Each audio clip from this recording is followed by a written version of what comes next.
өзім дәрігермін, невропатологпын. Бірақ мен қанша өткен немен ауырдым, немен миозит мышцаспенный. Бәрін алдым, қоймады да, қысыр енді.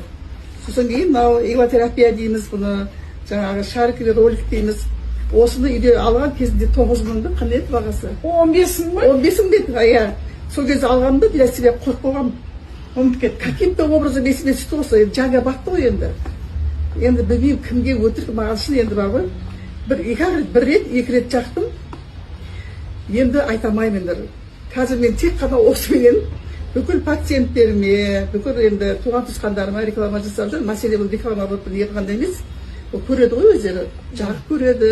Содан кейін барып айтады, бір-ақ рет жағасын болды ғой. Бүкіл 10 физиолечение, 10 массажды, 10 ксефакамды, осы бір өзі заменит етеді. Кереметтілігінде сол мен 38-39 жыл мен дәрігер болып істеймін, мен мұндай көрген жоқпын. Так что кереметтігінде сөз жоқ.